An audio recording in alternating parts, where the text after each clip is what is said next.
You are being soft when it comes to your daughters. The fact that a 17-year-old has your credit card and books a trip to Cuba, that is on you and that is soft. I'm sorry, I don't understand. What are you teaching them? Daddy worked hard, here you go. I could cancel the trip, I just didn't. Correct. Because they deserved it. How do they deserve it? Because they did their job and got an A? That's their job. It is their job, I totally agree with that. But I do have... No, he said but. When you say but, it's over. I do have... It's over. 2 beautiful daughters. But, I mean, they really, really, really are good kids. This is weak sauce. For you to be like, well... Sage is on camera calling me weak sauce. They got This A's. is very bad. They got A's and they got my credit card and there's like, Daddy, I'm going to Cuba. First of all, those are rich people problems and you're not going to get any sympathy. I know this. And... I know this. They have got you wrapped. Like both your pinkies, just cut them off. Not when they misbehave and not when they act up. What does misbehave mean? This should be interesting. You disobey your dad. You're saying you don't handle your responsibilities, whatever they may be. You don't follow instructions. Dad does not tolerate that. This is not a democracy. I am the law. The problem is once they do those things. I am the law, except for when they have my credit card and they can do what they want. Here's the problem. They do what I need them to do, and they conspire, Sage. When one is acting up, the other pulls them back and goes like this. Come here, come here, come here. All you have to do is this. This will work. He'll calm down in a few hours, and we'll get him. This is what they do. This is what they do. They conspire and they plot, and they gang up on me. And it just gets to a point where it's like... You get weak and you say, fine, take it all.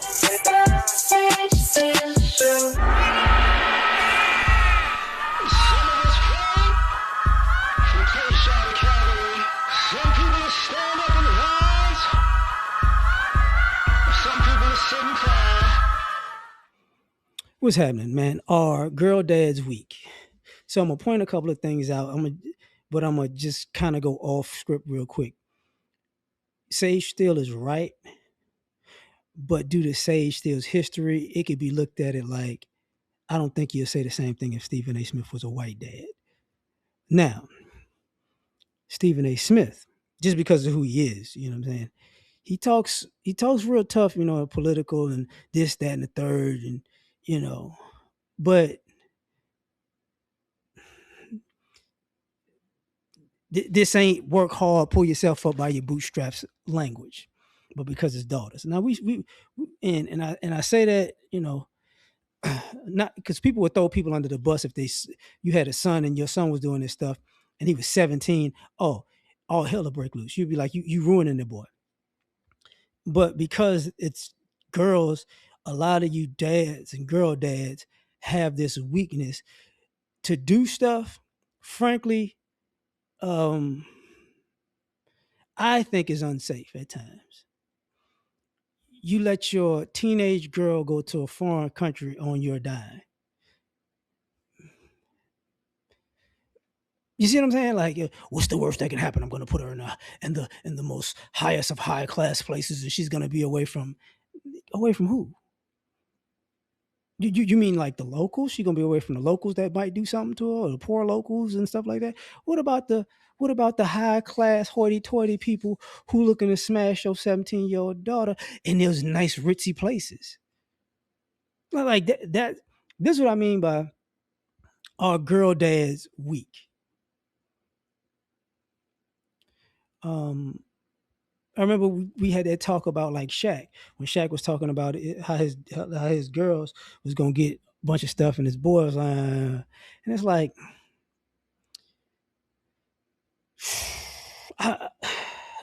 like y'all don't think this stuff through. I get you love your kids, I do. I get you love your kids, you want the best for your kids, I do. But the problem with spoiling your kids, but especially your girls, if you spoil them and you're the only one that can spoil them, they're gonna have kids, by the way, and they're gonna expect you to spoil their kids because they don't really have the work ethic to provide for those kids. And then you just sit there, and if you're rich enough, you can take care of your grown kids and your grandkids, but there comes a point where you got to look at your own daughter like, yo, you need to grow up. And it's like, and you get that. What do you mean I got to grow up? I'm grown. Now give me your wallet. And you sitting there like, I've been doing this since she was a little girl. She got me wrapped around my finger. Yeah. Some of y'all die early because of this. Because there comes a point where your spoiled little girl became a spoiled woman, and like sometimes they wind up getting in relationships. Sometimes they get in relationships, sometimes they get married. But usually that spoiled stuff that you put in them ruins the relationships and the marriages. And you know it. And you just you sit back and like, I created a monster. And then most of the time, that spoiled, entitled behavior leaves them perpetually single. You get what I'm saying? They're perpetually single because they're spoiled. And how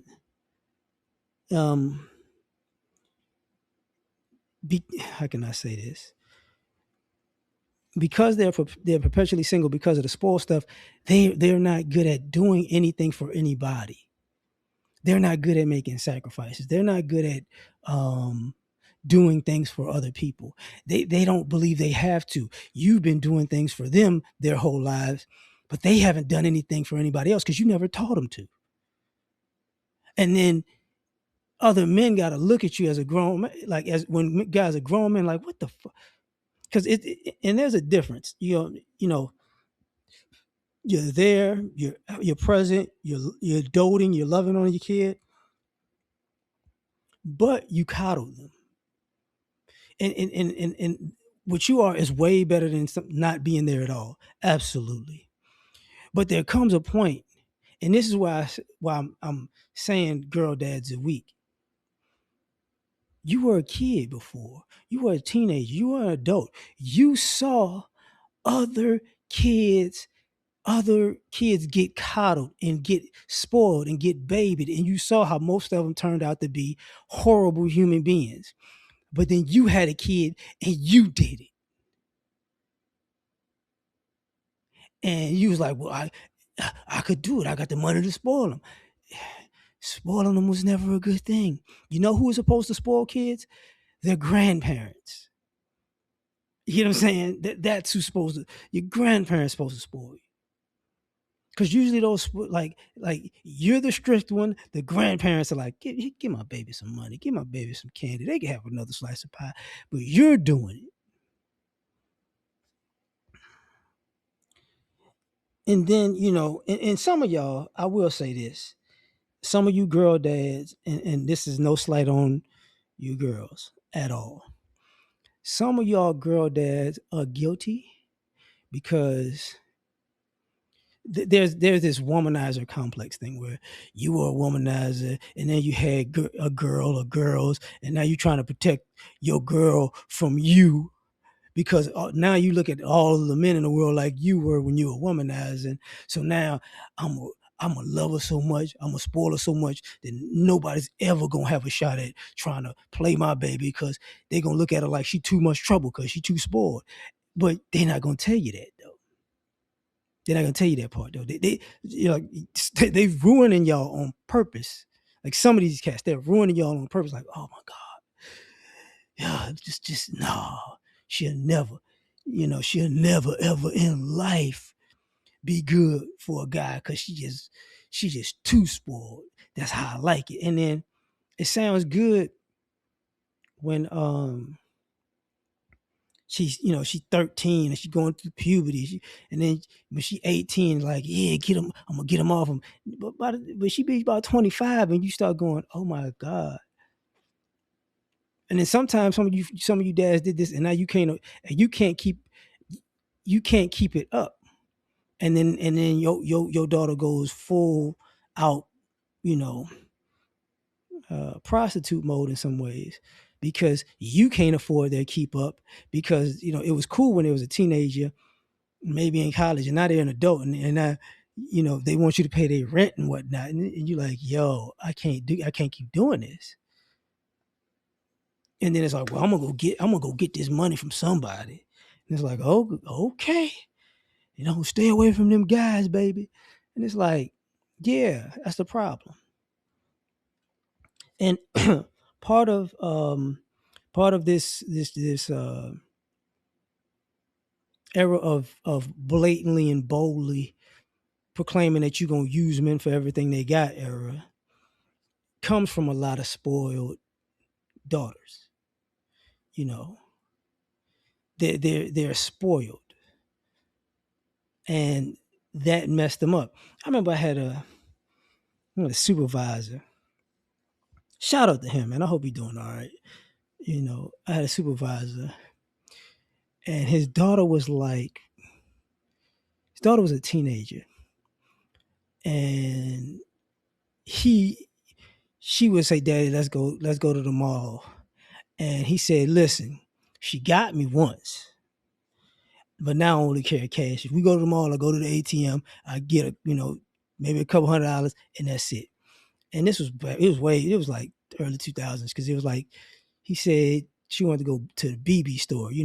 I guess that's Lululemon equivalent now, or whatever, to get some jogging pants, them tight jogging pants or whatever. And he didn't know what BB was. So he went in there and she bought all this stuff, and the bill came. He was like, "You mother."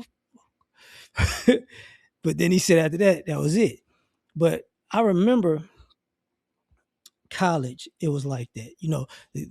The girls that have a car and an apartment. And then as a young adult, some of the girls' parents would, sometimes it's mother, sometimes it's father, sometimes it's a collection. They would pay for these girls' apartments, and and just all kinds of extra stuff. Sometimes trips.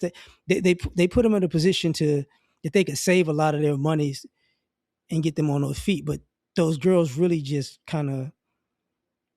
they just basically enable them to be like more entitled and lazy. And and then by the time I got to my 30s, it was one of those things where you got to be grown and take care of yourself. And some of them was just unstable. Some of them, I mean, I know a particular person that just lost their mind, but I also know some people who that's part of how they started having kids, or had a kid, was to, "Oh, you gonna cut me off? Watch me have this baby." Now you reeling you back in, kind of situation. So this creates a monster, and that's what our girl dads weak. And I would say, yeah, especially if you got the means to afford to be weak, yes. But I'm gonna leave it at that. Tell me what you think, man. Peace.